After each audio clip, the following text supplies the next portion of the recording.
And down here in the bottom left-hand side of the map is red Zerg player Scarlett.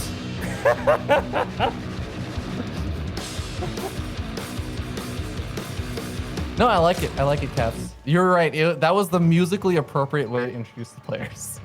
Yeah, I think so. At this point, we're gonna start molding our voices to the music. Now that we know all the tracks that are possible, we gotta start learning the meta. Yeah, exactly. Now, of course, at that point, that's when the meta will truly develop, and our producer will once again play J-pop or something, or some other random music that will completely throw us off. But you know what? That also gets me excited because, Cats, that will just be a throwback for me to the time when GSL used to do still all of the good old like rock music and everything for the background, but their player intros would be like a random K-pop star going down like a children's slide, running up to the camera and being like, E.G. J-Dong. And it was that dichotomy always made me laugh so much. Yeah. I'm looking forward to it. Some good times, and we'll be exploring what we can do in a lot of these broadcasts, I'm sure, as the music is certainly a welcome addition. To them. Nice little mix-up. I love the way that our wonderful production teams for DreamHack and even for TSL and everything have just been finding ways to bring a little bit of that extra uniqueness to some of the online broadcasts. We've kind of been forced to adapt to everything, but it's been great. And you know what, Cats? I'm also really excited for this series because I feel like this can be a really good one. And I think, especially, I was talking about this before, and I'd love to hear your thoughts on it. I feel like Scarlett is the player that will oftentimes adapt a lot more to her opponent. Oh, absolutely. She will very much adapt, and she is another player that is very playful herself, right? We talked about, we use this word, and really, I mean, it could be used to describe the NA scene perhaps in general to some degree, but yeah, Nina and Scarlett definitely pop out. Scarlett, I mean, yesterday she was doing lurker drops off of 2 base, or was that yesterday or a couple of days ago? But yeah, she will do anything. So. Absolutely. I think one of my favorite ways that I describe the style that Scarlett will sometimes bust out is she is this spitting image of what you imagine, like as someone who doesn't necessarily know a game, like let's say, I don't know, you don't know Street Fighter or you don't know such and such other game, you kind of look at it and you're like, well, what are the really strong strategies here? Let's just assume that there's not a competitive scene or anything. Scarlett's like that friend you would encounter who'd just be like, all right, so here's the thing. You just make adepts, and then you don't stop making adepts. And you're like, really? That's like the real strong strategy? Is like, yes, that's how you do it. And you're like, okay, Scarlett, but there's a whole competitive scene. There's like a balanced team and everything. There's a lot of people making it so that there's highly diversified play and everything. And she's like, no, that's why my clan tab name is Adepted. And then she does it, and she off-races as Protoss, and you're like, wow, Scarlett, like, I want to argue with you, and I still think you're wrong, but I can't say anything because you make it look really good. That's how I feel like a lot of her strategies end up playing out, even as Zerg as well, where it's just, she's so good at finding these little ways to exploit either her opponents or just the current meta. Yeah, and that's exactly what she did when she took that game to Dongregoo back in the day, right? When she played Protoss against Dongregoo, she basically used a strat that was, in her view, too difficult to stop for how easy it was to execute, and then she showed it. She was like, you know, what do you say to that when she makes that statement? And then she's like, yeah, I mean, yeah, I just beat, you know, maybe the best Zerg player in the world with it, so must be pretty good. Yeah, now, Cats, I want to, of course, ZVZ is a funny matchup to watch because when things are going on, you're kind of sitting there like, there's larva injects popping off at different times. Looking at the drone counts can be a little bit deceptive, but with relatively even number of drones coming out for both sides, just only a few more lings made for Namshar. I need to note that Scarlett has basically been up 9 to 10 drones for a solid 2 minutes now, and I don't even know where it happened. Yeah, I mean, it's just her cutting those corners that she's gonna feel comfortable cutting. I mean, a lot of the time it just feels like confidence will play a huge part, right? Are you the underdog? Are you the overdog? Are you underdoing it or overdoing it as a result pretty often? But Namshar, perhaps feeling like the underdog, will bring the fight to Scarlett. And you mentioned it. If Scarlett can stabilize here and not die to this attack and not lose too many workers, she'll be in a good spot. But that Baneling connection softening up a lot of these drones. There's more Banelings coming on forward as well. And they're going to get some pretty big connections. That's an evened up worker count. Scarlett is also still taking out some of these remaining Banelings that were in the mineral line at her third, but she does manage to stabilize. Like you said, but not quite in the way that you were talking about. Yeah, I mean, yet still, because like you mentioned, she has had an economic lead for so long, the fact that the workers are more or less even still kind of tilts things in her favor as far as the collective of the game so far. All right, we're going to see +1 melee finishing up here for in a moment for Scarlett, and that is going to be finally tying up those upgrades. A nice Banelink connection there. Oh, Namshar getting a beautiful hit. Yeah, you know, like the Banelink connection wasn't on camera, but I could hear it in my ear. Like, you can almost hear how the you know, in the you can hear how many links died. 15 drones. Oh my god. Oh, good lord, Scarlett. This is what I mean. Like, Scarlett is a player that finds the extreme ends of StarCraft and just hammers down hard on them and really takes big advantages. And that's why I say, like, she's a very cerebral player.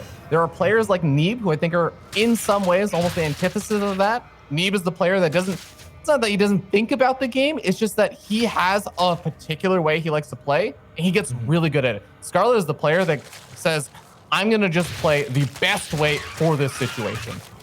Yeah, and that's kind of speaks to the strengths of Zerg as a race and why Scarlett thrives with the race Zerg as well, because Zerg is so much more adaptive in that sense than the other races that you want to thrive off of those decisive choices. And Scarlett is not the only one. Like Stefano is another player that, you know, when he wants to press a button, he will press that button endlessly and not ever look back.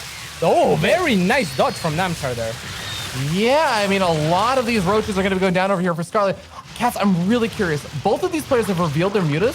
Oh, this is exactly what I was going to say. Yeah, the +1 flyer attack upgrade is inherently, numerically worse in muta versus muta. But we saw Namshar had +1 weapons on the way. He cancels it and goes for Carapace.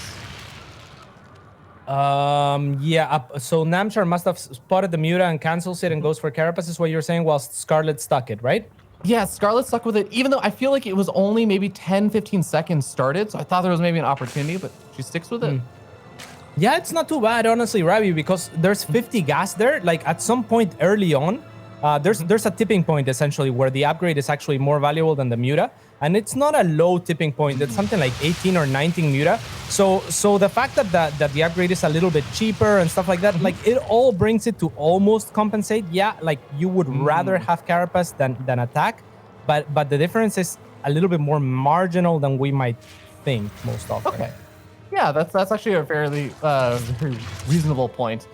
The mutas over here for Namshar are getting pushed back, but this is a muta versus muta game now, guys. This is, in a lot of ways, it does remind me of kind of like Protoss versus Protoss, Phoenix versus Phoenix. If you guys have ever seen a lot of those kind of games where it's difficult to transition out. You have other units you're going to be making. You're going to have all these lanes on the ground. You're going to try and go for run-bys and counterattacks and everything. But you kind of just have to keep making a lot of mutas until it gets much later into the game. Yeah, most definitely. Now, I would love to see Scarlett start her Carapace upgrade, though. As soon as the attack finished. Okay, there we go. It's a little bit late, but you know, it's also on Namshar to start his attack as soon as the Carapace finishes, because otherwise he's gonna start lagging. All right, 6 more mutas on the way for Namshar. That's actually going to give him a bit of a lead as well, with even more getting started on up. Remember, 4th bases, gas geysers are going to be one of the key parts of these kind of fights. And well, remember that the lings on the ground can actually absorb some of the glaive worm bounces, absorb some of that damage. So where you take the fight, the ground fight is actually almost as important. Namshar is going for the +2 Carapace, Ravi, and this is a really cool decision to make. It's a much more expensive upgrade. It's 225, I believe, gas, which is the main crucial component here. And we were talking about how Carapace basically matters and upgrades matter as you scale. So at this point, because the muta numbers are so very high, it's more justifiable to cut the +1 attack for the +2 Carapace than normal. But it's a close decision still. No, I really like that. Now the counterpoint over here is that Scarlett has secured herself, honestly, a much better economy. Now the worker counts has evened up, but Scarlett getting another one of these run-bys. I want to note, a lot of drones were made earlier on for Namshar to remake all these worker losses he's been taking. Only losing 3 drones over there because of some really good Banelink connections. But still, I think that Scarlett has had more gas, and you're going to start seeing that reflected in just minor little leads in both the Mutalisk count, and I think also Ling count is the big one. 40 Lings for Scarlett, 3 for Namshar. Yeah, but Namshar is getting that +2 attack for the Lings. So once he can get some Lings out onto the map, his Lings will be a lot stronger than Scarlett's. And that means Scarlett is going to have to be very, very careful positionally with the Muta to always make sure that they're covering her Lings. Because if they take engagements like up against each other, her Lings against his Lings, his are going to trade a lot better. Oh, the nice spread out over here from Scarlett. Gets the Lings into the third, the main, and the natural. Even segments off a few Lings to turn into Banelings later on if Namshar doesn't catch them. Killing off a decent number of workers of the Mutas. You find those Lings trying to get ready to turn into Banelings, but 11 drones going down. Scarlett is buying time to get up Infestors and Burrow. Yeah, I absolutely love that. The Mutaflux are both at 50. I mean, neither player is at this point going to feel too confident engaging each other. If we look at the gas spendage, it's not like both players have allocated all of their gas to Muta, so it's very difficult to be confident I definitely have more Muta than you, right? Because Scarlett has invested into Burrow, into Infestors, into the Carapace, whereas Namshar is getting the more expensive upgrade, has gotten like Ling upgrades. So yeah, this is kind of going to be a stalemate until higher tech units come on. Yeah, and I wonder if Namshar is clicking on those Mutas for Scarlett and saying, well, I actually still have the armor upgrade advantage and is willing to take a bit of a fight. Scarlett taking a lot of damage right there, losing a handful of Mutas. Already down just 8 Mutas from those trades, and we're going to see the big fight. Where's the Lings for Scarlett? They really need to be soaking up some shots. The Infestors are only a scary tactic and a bait for those Muta to take, but they will not bite. Now the Spore Crawlers coming into the fray will finally push Namshar a little bit out, and these fungals are huge. Oh, and Scarlett is actually going to take an evened out number of Mutas, but look at how low on hit points those Mutas are for Namshar. Remember, Namshar was not getting the big transitions out. Just GG, taps out. Yeah, and that was what the Lings in the back were doing. I like that Namshar had a lot of confidence there and decided to take the engagements with the +2 Carapace. That was a really strong timing. And I think if it comes down to Muta versus Muta, then he can win. So maybe he was hoping this happened on his side of the map where Scarlett is maybe looking to commit into that upgrade. But this time around, she was waiting for Infestors. And so they fought and they did their job too. Yeah, and even though they got the fungal growth off at the very end, remember there's extra little things. You're talking about the Spore Crawlers adding in some extra DPS. You had, of course, the Queens adding in extra little bits of DPS. Even though Scarlett initially had been down 8 of those Mutas, there's all of these little defensive things that actually help Scarlett survive long enough for the Infestors to get the energy and start fungal growthing down some of those Mutas. And even just the faster rallying of Mutas helps out. Yeah, the Spores were crucial. I was wondering where the Lings were because oftentimes they are the ones that are soaking up the shots. So it was a great decision for Scarlett, identifying that Namshar just had not been making any Lings throughout the game, to send her Lings on his side of the map. And to be honest, I really didn't like that Namshar got +2 on the Lings and then didn't make any Lings, right? Yeah, that definitely was a big kind of hole in the game plan. And I feel like part of it was that Namshar was making some Lings, just not enough Lings, because every single time those Lings would be engaging versus Scarlett's Lings, and +2 or melee was only really being used in the fact that a lot of the time those Lings are turned into Banelings and helping deal with some of Scarlett's counterattacks. But at the end of the day, I'm totally with you, Cats. I feel like there were very few Lings in comparison actually made. Yeah, and even those Banelings, I mean, they don't really benefit from the attack upgrades on defense unless Scarlett had Carapace, which she was working towards, but she never really got to. And even then, you don't need the second attack. So a little bit sloppy by Namshar on the decision-making front there, not being super consistent with his decisions. But yeah, a great effort in capitalizing from Scarlett. Everdream is going to be the next map. Oh boy! All right. Well, Cats, I think we might actually get a not full drone pull all in. So I know where these players stand on this particular strategy. But we're going to be starting down here in the bottom left-hand side of the map, sitting up 1-0. It is Scarlett.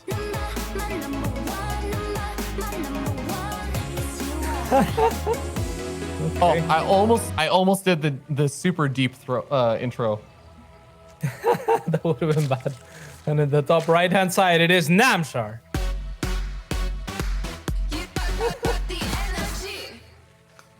All right. Oh, that's great. It's also so appropriate also because Scarlett is such a K-pop fan. She sure is. I'm not sure how Namshar feels about it. but he'll have to do with it. Let's see. I mean, what do you do, Ravi, if someone plays your intro and you're like, I don't know how to feel about that music, actually? What would you do? If you're like, obviously, Namshar can't hear it, so it's irrelevant. But what would you do? I think it would depend on like how offbeat it is for me. If it's like just a little bit offbeat, I think I'd try and just go with it. If it's really offbeat, I feel like I would do the awkward stare at the like whoever's doing it or whoever else is there. All right. You know, do the little like throw the hands up, like what, why? Yeah, like the Obama meme where he puts his hands up. Funny. Yeah, exactly like that. All right, so we have Namshar and Scarlett seeing each other out in the middle of the map, and yeah, I mean nothing out of the ordinary at all. Yeah, a very, very normal kind of opening so far. Everdream still lends itself to a lot of aggression in the earlier stages, though, right? Even if it's not going to be the super early pool or anything. Just it's such a short rush distance across the map. There's a lot of area and space to actually maneuver around with Lings and Banelings. And I don't necessarily mean space in terms of map size. I just mean there's a lot of open areas on the map. There's fewer of those big choke points that maybe would allow like a Baneling to guarantee a connection on Lings. Yeah, absolutely. So it is a pretty interesting map. There's also, of course, the Ridge Gas, but we haven't seen it much come into play, Ravi. So I'm kind of sad that there's a Ridge Vespin Geyser that has been unattended as well. Yeah, I know, and especially you. I feel like you are the creative pusher of Zerg out there, hoping that other Zerg players follow suit. But yeah, you know, if there's one player I think I would do it of these two, it'd be Scarlett, though. Oh, Scarlett's gonna bring something fun for sure to the series. I mean, game one was already pretty crazy with the Muta versus Muta. It's not something standard, and I'm very surprised, to be honest, that Namshar would take that style to Scarlett. I mean, you just have to give her so much respect whenever she does Muta. It's, you know, she's just the best at it, or one of historically. So I mean, if there was a unit you would just associate with Scarlett, I would probably associate the Mutalisk. Like, it is one of her key units and something that she came up with as a player way back in the day in 2012, 2013. Absolutely. So yeah, I mean, this is the most normal CVC that you could get, with Namshar being a little bit more aggressive than Scarlett, making a few extra links. So Scarlett is going to look to defend with less. She's going to need some Banelings defensively, and she's going to need to be pretty careful. If she's able to defend perfectly, she should have accrued a good enough economic lead. But defending perfectly against this type of attack is very difficult. Yeah, well, the Lings are going to sweep on in over here for Namshar, get some scouting information on Scarlett. The Queen should be able to soften up the Lings, but actually, if both of them manage to survive and get back to the safety of any other Lings out on the map, then, well, these Lings for Scarlett may go down, and that's going to be 2 more Lings that can just turn into Banelings later and regen those hit points. Scarlett, when is she going to realize that all these Lings are being made on the other side of the map? Well, okay. Yeah, but they're not. Yeah, he kind of stopped. As soon as we started talking about it, he didn't make any more links. So these were just his defensive links. And you have to worry a little bit about him having more defensive links than Scarlett at that point in time. And that's where we see Scarlett pulling ahead, for example, in tech, right? Because she had those few workers earlier. Yeah, absolutely. It's the earlier mining, and you're going to start to see gradually over the course of this game, like that difference start to surface more and more, because you can afford drones a little bit faster, and you can see right now it's just like a 2-drone lead or something. But as more drones get added on, Scarlett's going to be able to take advantage of that. In the meanwhile, though, we do see just minor little pokes and prods, just lots of drones in production right now. Cass, both these players looking to not go into what seems to be like that last game, that big old Spire play is. Scarlett's lair is already done. No sign of a Spire. It's just big investment into roaches, and same for Namshar. Yeah, and Namshar looks to be going for something more like a 2-1 roach attack, whereas Scarlett is going to have her roaches synced up to attack at a +1 timing, as you can see by the attack and the roach upgrade, and you know that now the fact that she's adding roaches. Yeah, the Nidus Worm also being added on, and that is going to allow her to be extremely aggressive. It's actually been planted down over that 3rd base. Namshar has sacrificed, I think, most of the Lings. There's still actually a few around. And hey, you know what? You got it wrong, Cass. I really thought it would be Scarlett to take that base first, but apparently it's Namshar. Yeah, I mean, it's the 4th. It's not, not the most daring, boldest play, but the Nidus will get spotted. Yeah. Two spines instantly queued up for Namshar as soon as he scouts the aggression. The Nidus will get dropped very near his door, however. And actually, it will bypass the spines, the Nidus. Oh, yeah. I wonder when Namshar's actually going to reposition. He's sending a lot of those units down over the third base. Really convinced it was going to be coming in from that angle. Another nice one planted up on the high ground. Funny enough, right in front of Namshar's face, actually, as some of the roaches are moving around. But Scarlett is already here and is now going to be able to get into a kind of strange position, potentially going to be able to catch Namshar at an awkward angle. And then here comes the nice one to reinforce with even more roaches. Wow. Yeah, Namshar realizes that he has made too many workers, but even pulling those is not going to be enough. And this is such an annoying position for Scarlett because she can take the fight on whichever side is lowest or more exposed for Namshar. So she's going to continue to just trade effectively here. And I'm not sure that the Swedish player can do much about it. Yeah, he's just bleeding out more and more roaches. And Scarlett finally going to be committing down over here to the southern side of these trays. Finally, it seems like Namshar is coming in forward with a couple of links that absorb some damage, but those lasers are getting two-shot with the +1 missile attack upgrade. More drones being pulled off the line. Namshar is still not falling behind in workers, but he is most certainly falling further and further behind in the roach count right now. Scarlett doubling the number of roaches of Namshar, and the defender's advantage heavily negated by the Nidus Storm anytime Scarlett has the extra APM to unload those roaches. Yeah, exactly. But that's the one thing. Scarlett hasn't been uploading or downloading, in this case, those roaches, I guess, as fast as Namshar has, because she has to actually click and spend actions in doing so. So Namshar looking at maybe... it's looking unlikely now, but for a second there, it looked like he might have been able to stabilize on the back of all of his roaches are trickling in, and Scarlett is not always fighting at full force. Yet still, this is now looking, Yeah, and main base seals the deal. Scarlett, 2-0 lead now in this best of 3 or best of 5. Really, really nice lead there, and just great control over there with all the roaches, and I guess actually more just so great decision making than anything else. Yeah, 2 very quick games. I mean, Scarlett, this time around, she just picked a build and she executed it very well. We were talking about how she likes to be adaptive, how she likes to do and react on the fly. But I think one of her abilities is her versatility. I think is maybe beyond most players. She's a player that is creative whilst being incredibly good mechanical, whilst being extremely good at executing. She's honestly one of the more complete players as far as how her skill sets. If there was like a skill set graph, it would be pretty even for her on all the fronts, you know? Yeah, and I've had the privilege again to talk with her a lot about how she came up with a player and everything. And one of the really cool things that she talked a lot about, and one day we'll finally release my documentary that I've been making on Scarlett, but still very incomplete. But in those interviews, she talked a lot about how as she came up in 2012, she was just mechanically better than most other players. And that carried her. She felt like she didn't have to adjust. And she used to be known as a very macro, perfect creep spread kind of player.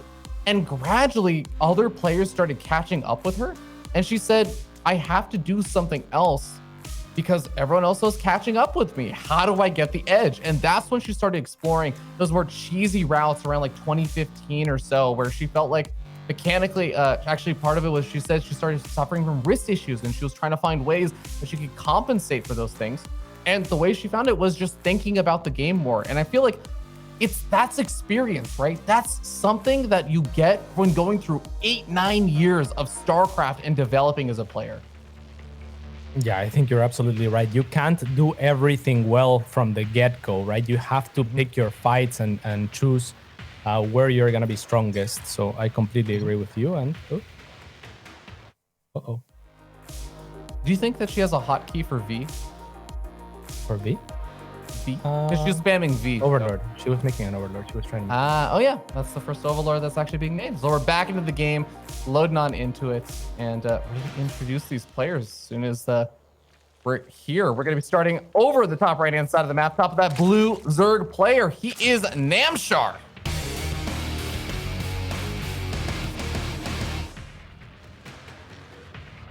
And in the bottom left-hand side of the map, it is the amazing Scarlett.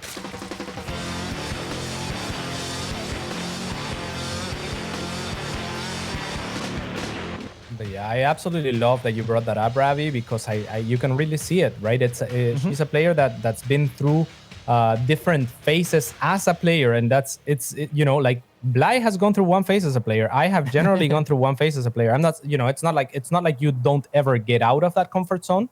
But Scarlett does more so than anyone else in that sense that she is as good iteratively and at repeating processes and mechanically as she is on the mind game department, on the mixing it up, on the exploring department. No, absolutely. And it reminds me of like, you look at a lot of other sports and everything, you say, okay, well, there are boxers who are, 18, 19 years old competing in the ring.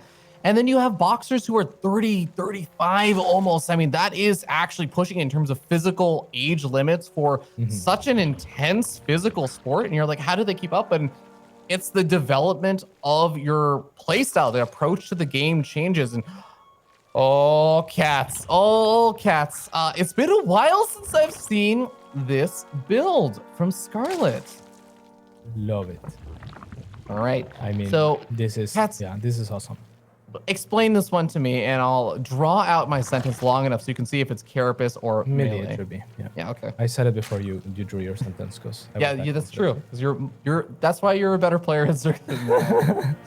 Yeah, it's definitely gonna be melee if it's gonna be melee first, and especially with the gas count as it was.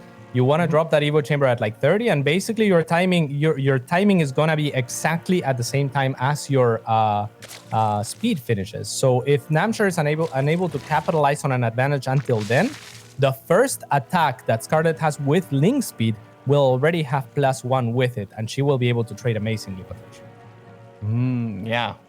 So we'll see if Namshar is gonna get. Oh, Namshar is gonna go for the forward third base location, which Scarlett actually also is going to scout with her Overlord on the retreat.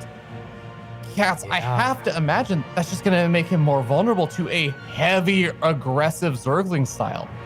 It absolutely is. I mean, it's the base that is not just most exposed, but furthest away. So it creates for more pathways that are further away from each other. And that's where links with speed of all units will thrive the most of any unit. So yeah, Ravi, you're absolutely on point here. It's a very dangerous thing for Namshar to have done. And it also signals roaches, which is the last thing that you want against +1. What's also interesting is Scarlett did get up to a higher drone count earlier again this game. It's been sitting at 37 or so drones for a while, did just make an extractor and drop down a few more, and it's actually making a Baneling nest, but here comes the big flood of links for Scarlett. Going to be timing out almost with that +1 melee upgrade. Might lose a queen or two over here, but the lings are coming on out. That one queen does go down. Zergling speed still not finished here for Scarlett. Yeah, and Namshar now sees enough links that he knows what's up. He goes inside as well. There's no roaches in production. I mean, before that, he had to be scratching his head. But now Scarlett is going to be on the counter offense, and it's going to be very difficult to hold this base from Namshar. So I would love to see Scarlett take her own third base behind this and look to establish the other advantages. Yeah, you can already see those lings for Scarlett just demolishing so many of the lings for Namshar really, really quickly. Now, it does seem like Namshar has caught Scarlett in an awkward angle. Scarlett can have to retreat to some of her reinforcements. Remember, it still is a little bit of a numbers game, but Scarlett definitely needs to have that third base established, and it's been started up in, funny enough, the forward position. Yeah, now Namshar realizing, by the way, as soon as he scouts the +1 melee, he drops a Baneling nest because he realizes that if he continues to trade with unupgraded links against upgraded links, it's not going to be good. And as I say that, he chooses to run inside the main, which is rather an odd call. Now these links have all been sentenced to death by the wrong master, Ravi. Well, they managed to kill off one queen. I'm not sure if that's going to be enough, but remember, this is a very larva-intensive style from Scarlett. So she is going to have a slightly slower reinforcement wave, but the problem is there are still a lot of lings out right here, right now, that don't care about being produced again later on. They don't need to wait for larva. They're here and they're getting in Namshar's face. Yeah, that was definitely just an uncharacteristic mistake for Namshar. And by the way, Scarlett is adding +1 carapace herself. So when that hits, these Banelings are going to become a much lesser threat. And her Banelings are going to stay just as powerful. Oh, actually, no, yeah. Her Banelings are going to stay just as powerful. She has the +1 melee, in spite of the carapace of Namshar. scary moments here with the Banelings as they are dancing around each other. Remember, it takes 2 Banelings to kill another Baneling, so they're trying to be very cautious about this. They both want to connect on each other's lings. Wow, Namshar, nice flank. Not gonna be able to convert. Scarlett finding her way out of my God! Dodge and weave cap. Oh my God, can't dodge that one. Scarlett gets a big Baneling connection, and remember, still with a +1 melee upgrade, but now counteracted by the Carapace upgrade of Namshar. Namshar is breaking through, kills off a queen. Baneling inside the mineral line is going to tease these lings, and eventually Scarlett will clean up, but she does take a few drone losses. It's just doing counter damage on the other side of the map with their own lings. Wow. Yeah, and this is the staple of some of the best Surge players in the world. She is one of them, and she is here on the other side of Namshar. As she's also pushing at the front. Oh, Carapace saving Scarlett's lings. Remember, the Carapace upgrade allows you to survive Banelings with 1 hit point left over. And remember, if you're looking at the supply and you're thinking, oh, Namshar's got it. Think again, the mutas are out. Yeah, and remember, the Roaches are going to be a bit of that inflated supply as well. The Muta is going to be able to take care of all these lings. Not only that, but the Scarlet's lings are also just better than Namshar's lings. Now the Roaches get over here, and there's no retreat from here, Cats. There's no layer that's behind this over here for Namshar. There's no transitionary plan. He has to do this. Yeah, and there's no +1 attack for the Roaches, whilst there is +1 attack for the Lings. So even the Lings, blow for blow, are going to trade pretty effectively against these Roaches. Never mind the Muta. Mutas can go after the Baneling. Scarlett's gonna start taking out some of those. Most of the Banelings can be taken out before they reach the middle line. One does barely soften up a few drones here and there. And a few drones will end up falling over here, giving Namshar a bit of a worker advantage lead. But that is all just before Scarlett moves across the map with her Mutas and starts to try and find equalizing damage. Yeah, I like that Namshar is droning up, but like you said, he's going to have to establish a lot of a defense for the Mutas. He's going to have to add extra queens. Those are expenses. Extra spore. Those are expenses. So yeah, he accrues a little bit of a lead, but it's not going to last too long. Mutas do actually pull back to deal with these Zerglings that Namshar had actually made. So Namshar going to be buying a little bit of time for those spore callers and the extra queens and everything to get on up. But now with this forward base, it's not too far of a stone throw for Scarlett to get from her base's defense to the offense at Namshar's base. And Namshar gets a big ling run by over into the main base again. Gonna snipe off another one of these queens, killing off a handful of drones. Scarlett is just going in with the Mutas and gonna try and find her own counter damage. Yeah, very nice job by the Sweet here. And Scarlett has to be careful not to overcommit. She really hasn't made, or wasn't making, I should say, enough workers. Now, actually, she's still just making circling. So, yeah, she never looked to stabilize, and that kind of puts her all in. It's not a weak all in because the Muta can keep control of this middle area between the natural and the third. And then the Lings of Scarlett are looking to go wherever the units of Namshar are not. So it's not a weak all in by any means, but you know, it's a little bit of a risk. Yeah, absolutely. I mean, there is going to be a timer on this. Oh, the Ling's running straight past the Baneling. Namshar does not notice in time, though, cannot set it off. And now the Mutas can snipe off the Banelings, giving these Zerglings even more power. Don't need to even engage the Spore Callers. The Lings can handle the rest of everything over in that natural. And now the Mutas can come in, now that the Queens have been pretty much annihilated, take out the Spore Crawler, and start seizing a lot more control of this game. Yeah, so you see how the Mutas are playing police on everyone that's trying to reinforce back from the third. And they can do the same in cutting reinforcements from the main and the natural onto the third whenever this happens. And that's what's going to happen next, as the next wave of Lings is arriving onto Namshar's third now. And remember, all these Queens have to go off of creep between the main and the natural. And during that time, Scarlett just dives over to the third base. And look, there's hardly any defenses. Yeah, and look at this. The Muta doing their job. I mean, that's all you need to do is cut these reinforcements. The Queens are the only ones that can kind of push them back, but still it's very difficult. Namshar doesn't have that many Queens, actually. Yeah, it's actually so funny, too, to see Namshar's response. It's a really tough call to make, and I love these transfuses from Namshar, keeping these Queens alive for such a long time, but it's still not enough. The Lings break through. Namshar has been trying to drone through the damage, so somehow, still, Namshar is actually up in workers, but it's finally being equalized with these final Queens going down, the final drones going down at the third base. And with this base going down, there's not a way anymore for Namshar to come back.